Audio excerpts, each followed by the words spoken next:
The NBA, nothing but ass league, is cooked. Basketball in its entirely is cooked. As a consumer, we are eating a bad product, and I am tired of it. I'm really am. If you were to put a game on, no matter what the teams were, and you put a black and white filter, you blur out all the names, you blur out all the jerseys, I promise you wouldn't be able to decipher what team is what. They all play the same. And it's getting to the point where basketball is becoming so unwatchable that I rather, I don't know, play Naruto Connections. And I'm not saying that's a bad game, but dude, the game just gets annoying. I've seen a lot of videos on everybody talking about why basketball viewership in the NBA is down. It was never up in the WNBA. All the teams play the same. They shoot up 50,000, 100 3 pointers and 22,000 free throws, no defense. Everybody's just chucking. And I know there was a clip of the one of the most recent Lakers game where somebody put it on Twitter and like this sums up basketball. And they're quite right. I've always preferred college basketball over NBA. Yes, I'm one of those people. I like the fundamentals. I like defense. I like to see a zone defense, you know? So that's the type of style that I like to watch. But today, instead of going on why basketball is so bad, I'm going to go one step further. I'm going to step into the shoes of Adam Silver. Call me Adam Black. And I am going to fix basketball because this is not just an NBA problem. I believe that this is a basketball problem. But I'm going to start from the top. And that leads me to my first point, how we're going to fix the NBA. We're going to fix the All-Star game.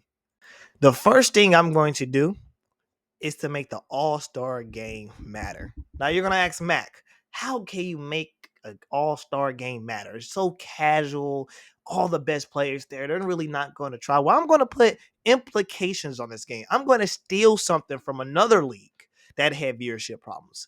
This wasn't a fix. They always done this, I believe. I don't know how long they've done it, but I am going to make whatever conference wins the All-Star game, that conference will have, no matter the team or no matter the record, will have home court advantage during the NBA finals.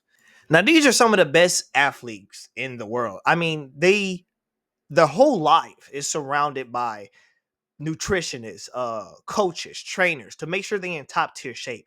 You can play one more hard game, and you're not even going to play that much. There's 12 people who are all starters, elite starters, superstars on this team at the exact same time. So it's not like, oh, you got to play another 40-minute game. You're not playing 40 minutes. So you're gonna hustle, you're gonna rebound, and you're gonna play some D because guess what? If you don't, you're not gonna. If you make it that far, you're not gonna benefit from it once you get to the NBA Finals. And I don't know the exact stat. I think I should pull it up, but most of the people who are on those contending teams for the NBA Finals, they usually have one or two players in the All Star game.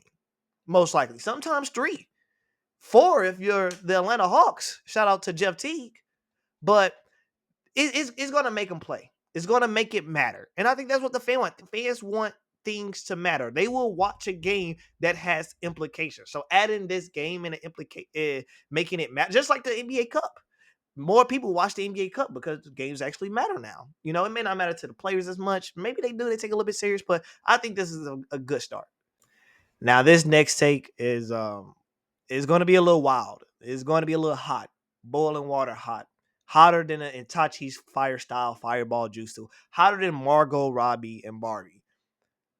But we need an age limit again to enter the NBA draft, and I can see this working by two ways. One, you have to be 20 years old, no more teenagers in the league, or two, 2 years minimum in college.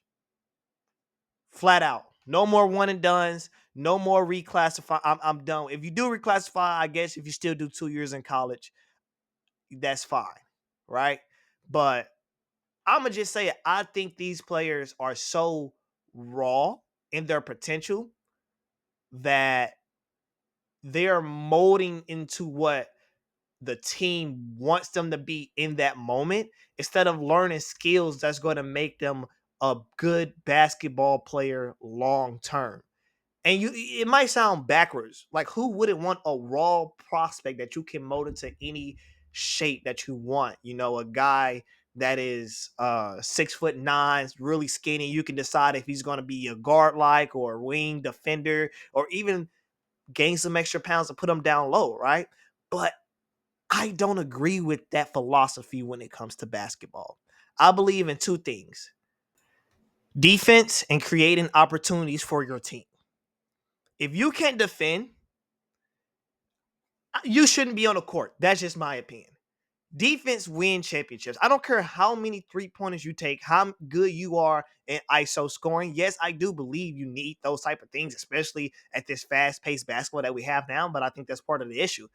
We don't defend. Defense has become a second thought, you know? And there are particular players that prioritize and really likes to get into the itty gritty, and they take pride in their defense. But we don't see that. We don't see that as a team oriented type of philosophy that they implement into their game plan.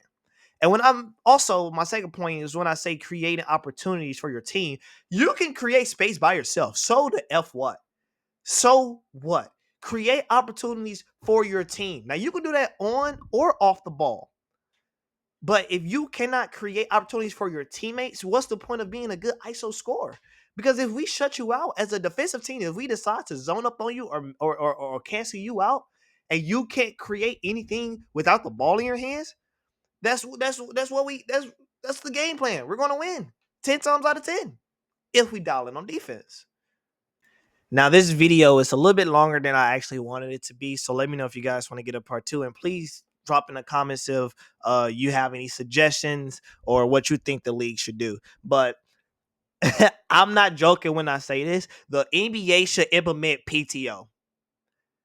Players had to accumulate PTO if they don't want to play.